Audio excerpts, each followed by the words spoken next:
नमस्ते दोस्तों, बने रहिए एक और नई इंटरेस्टिंग कहानी के साथ। और आज बहुत इंटरेस्टिंग कहानी होने वाली है, बने रहिए। चलिए स्टार्ट करते हैं। रात स्याह थी, बादल गरज रहे थे और हवा ऐसे चल रही थी जैसे किसी की चीखें आसमान में गूंज रही हों। घड़ी ने 12 बजाए। ठक ठक ठक। आरव ने बाइक रोकी। सामने वो पुराना वर्मा हाउस खड़ा था। टूटी हुई दीवारें, लटकते खिड़की के पल्ले और पेड़ों की शाखें जो हवा में ऐसे हिल रही थी जैसे किसी के हाथ। उसके दोस्तों ने कहा था, अगर तू उस घर में एक रात बिता ले तो तू वाकई बहादुर है। आरव मुस्कुराया। डर तो बच्चों को लगता है। मैं आरव हूं। लेकिन जब उसने फाटक खोला किर्रर्र, तो उस आवाज ने जैसे पूरा जंगल सुला दिया। हर चीज चुप हो गई, न हवा न पत्तों की आवाज, बस सन्नाटा। आरव ने मोबाइल की टॉर्च ऑन की। दीवारों पर पुराने पोस्टर थे जिन पर अजीब निशान बने थे। फर्श पर धूल में किसी ने मत आना लिखा हुआ था। आखिरकार वहाँ क्यों लिखा था मत आना? उसके पीछे कुछ ना कुछ रहस्य तो था ही। अब उसी को जानने के लिए वो यहाँ आया था। तो मत आना के पीछे क्या रहस्य था, उसी को जानने के लिए कहानी में बने रहिए और आगे देखते हैं अब क्या होता है। वो बोला, कोई मुझसे मजाक कर रहा है शायद। पर तभी ऊपर से कदमों की आवाज आई। ठप ठप ठप। वो जमीन पर जम गया। धीरे धीरे सीढ़ियों की तरफ बढ़ा।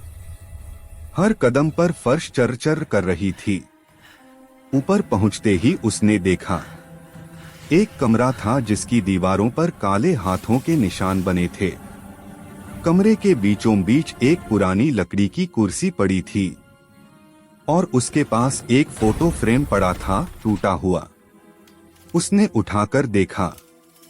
फोटो में 4 लोग थे, एक बुजुर्ग, एक औरत, एक बच्चा, और आखिरी चेहरा साफ नहीं दिख रहा था, जैसे किसी ने उसे जला दिया हो।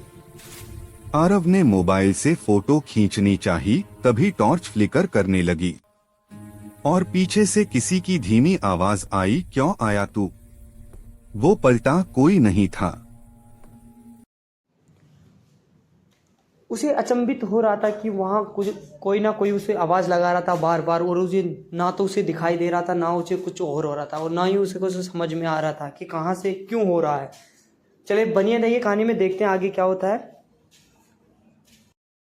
कमरा खाली, पर कुर्सी अब सीधी खड़ी थी और धीरे धीरे झूल रही थी। उसका दिल जोर जोर से धड़कने लगा। उसने कहा, कोई है तो सामने आओ।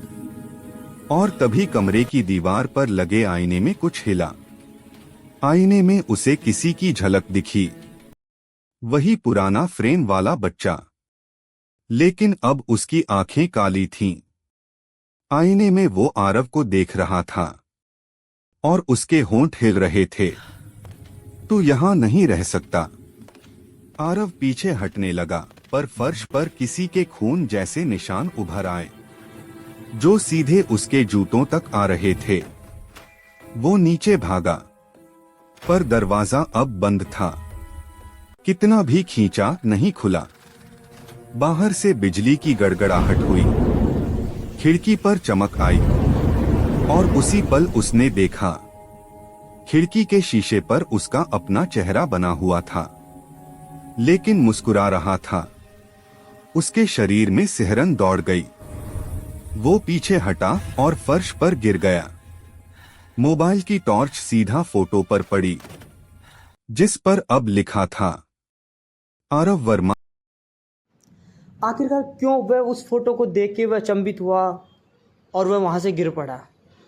इस कहानी में कुछ ना तो ऐसा रहस्य है जिसे वो जानकर बहुत अचंभित हुआ है उस फोटो को देख के। अब इस कहानी का नेक्स्ट पार्ट के लिए इंतज़ार करिए। नेक्स्ट पार्ट बहुत इंटरेस्टिंग होने वाला है। और अगर कहानी पसंद आए तो please like, share and subscribe my channel. And thanks for watching. Thank you so much. और नेक्स्ट पार्ट का इंतजार करिए, बहुत जल्द आने वाला है।